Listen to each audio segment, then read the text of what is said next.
Pukul 8 malam, jadwal terakhir kereta menuju Bandung. Aku masih menunggu, duduk di kursi, di pinggir rel kereta. Kupandangi area di tengah rel kereta, mataku tiba-tiba terpaku pada tiang listrik di peron tengah. Aku sudah berusaha untuk mengalihkan pandangan, namun seperti ada sesuatu yang menarikku terus untuk melihat ke sana. Ku ambil ponsel dan mulai bermain game, sekali melihat ke sana. Samar-samar terlihat seorang wanita sedang berdiri di samping tiang listrik.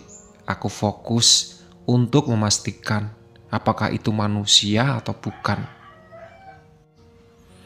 Ada noda darah di pakaiannya, semakin lama, semakin jelas. Dia berjalan mondar-mandir di tengah rel kereta. Tiba-tiba, kepalanya berputar 180 derajat, melihat ke arahku. Duh, kenapa harus melihat ke sini sih? Pikirku lalu kembali menatap layar ponsel. Aku bisa merasakan kalau dia mulai mendekat. Dari ekor mata, kulihat dia berdiri. Tak jauh dari tempatku duduk, kepalanya terkulai ke kiri dengan wajah hancur. Satu kakinya terlihat remuk, hanya tersisa sebagian, serta gaun putih yang penuh dengan noda darah. Kenapa harus pakai wujud asli sih? Keluhku dalam hati. Sepertinya dia mendengar keluh kesahku itu kembali berjalan semakin dekat dengan kaki terpincang-pincang. Kau bisa melihatku? Tanyanya sambil berdiri di hadapanku. Aku berpura-pura tidak mendengar dan melihatnya. Tetap menatar layar ponsel. Apa kamu bisa melihatku? Tanyanya lagi. Lagi-lagi aku tidak memperdulikannya. Ku buka tas, lalu mengambil earphone, kemudian menyandarkan kepala ke tembok belakang bangku dan mendengarkan lagu sambil menutup mata. Tiba-tiba kurasakan hawa dingin di sekitar paha. Rasanya dingin melekat di kulit, khas bangsa kuntilanak. Bau darah menyeruak, menusuk hidung. Lagu rock yang kudengar terasa seperti lagu melo. Dia mulai mentransfer perasaannya. Kubuka mata, terkejut saat melihat sedang berbaring di pangkuanku. Tuh kan, kamu bisa melihatku? Ucapnya tanpa sedikit pun rasa bersalah. Spontan ku beranjak dari kursi dan meninggalkannya. Tak lama kereta yang kutumpangi pun datang, cepat-cepat naik dan mencari tempat duduk. Penumpang untuk jadwal terakhir tidak terlalu banyak.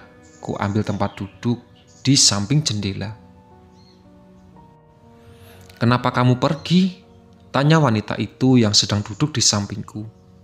Mbak, mending turun daripada nanti nyasar gak bisa pulang, ucapku melalui batin. Aku tidak akan pergi sebelum kamu menolongku. Tangan dinginnya mulai menyentuh tanganku.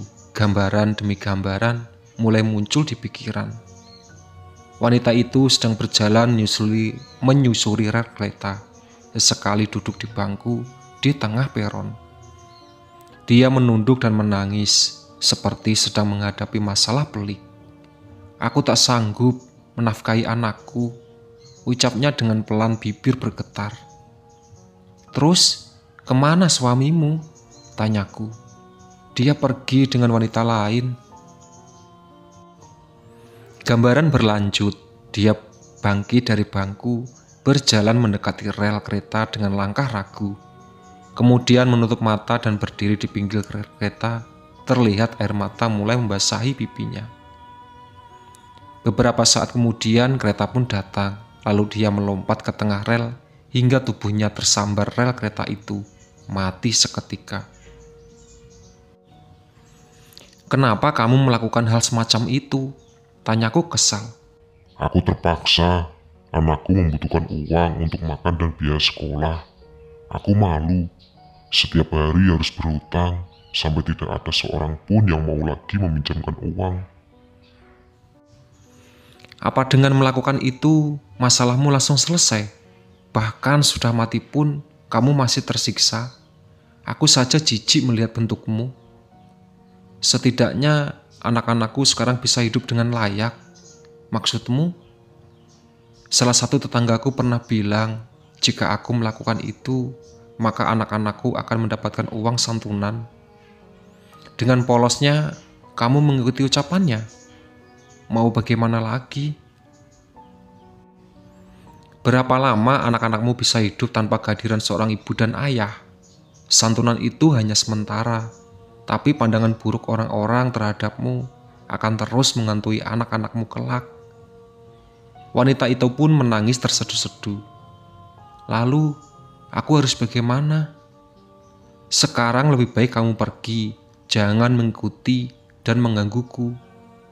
Tapi kamu belum menolongku. Enggak, tolong sampaikan maaf pada anak-anakku. Percuma, semuanya sudah terlambat. Seharusnya kamu berpikir 2 kali sebelum melakukan hal itu.